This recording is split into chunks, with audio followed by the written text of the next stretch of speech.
আমাদের কচুগুলো হচ্ছে আত্মীয়স্বজনকে দেওয়ার পর অবশিষ্ট যা ছিল সেগুলো হচ্ছে আমরা ডালিতে করে এই তো হচ্ছে খাটের নিচে রেখে দিয়েছিলাম। তো আজকে রান্না করব, বের করতে গিয়ে দেখি কয়েকটি কচু নষ্ট হয়ে গেছে। তো হ্যালো এভরিওয়ান, আসসালামু আলাইকুম। প্রতিদিনের মতো নিয়মিত ব্লগ নিয়ে আজকেও আসলাম আপনাদের সামনে। আপনারা সবাই কেমন আছেন? আলহামদুলিল্লাহ আমি ভালো আছি আপনাদের দোয়া এবং ভালোবাসায়। তো আজকে আমি দেখাবো হচ্ছে এই কচুর বই কিভাবে আপনারা বেশি দিন সংরক্ষণ করে রেখে খেতে পারবেন। তো কচুগুলো হচ্ছে প্রথমে আগে বাছাই করলাম আমি, আমার শাশুড়ি আম্মা আর হচ্ছে হালিমাসি সহ। যেগুলা কচুতে হচ্ছে একটু পছন্দ হয়েছিল ওগুলো মাথাগুলো কেটে ফেলাই দিলাম, আর কয়েকটি ভালো কচু হচ্ছে বেছে বেছে আলাদা রেখে দিলাম, একটু হচ্ছে শুকাতে দিয়ে আমার শাশুড়ি আম্মা খাবে এজন্য। সবগুলো কচু হচ্ছে বড় বালতিতে করে ভালোভাবে পানি দিয়ে হচ্ছে হালিমাসি পরিষ্কার করে দিল। আর এই তো আমি চুলায় হচ্ছে একটি বড় হাঁড়ি বসিয়ে দিলাম। সামান্য পরিমাণ পানি দিতে হবে, বেশি পানি দেওয়া যাবে না। অল্প পানিতেই কিন্তু কচুগুলো হচ্ছে সিদ্ধ হয়ে যাবে। তো কিছুক্ষণ হচ্ছে জাল করার পর প্রায় ঘন্টাখানেক আমরা হচ্ছে সংসারের অন্যান্য কাজগুলো সেরে ফেললাম এর মধ্যেই।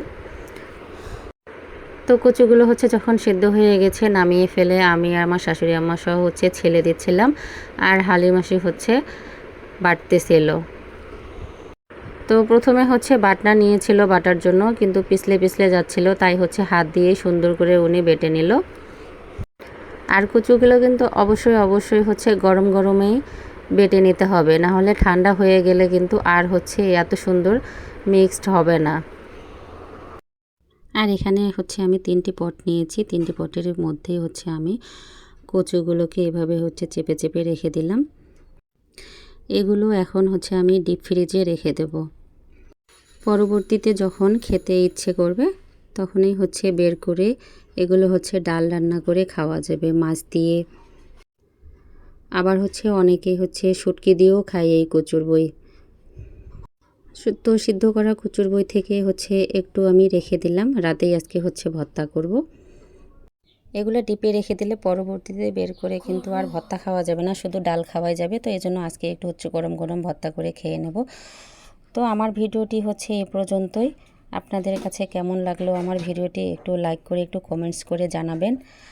আর হচ্ছে আপনারাও এই পদ্ধতি অবলম্বন করতে পারেন বেশি দিন কচু সংরক্ষণ করে রেখে খাওয়ার জন্য।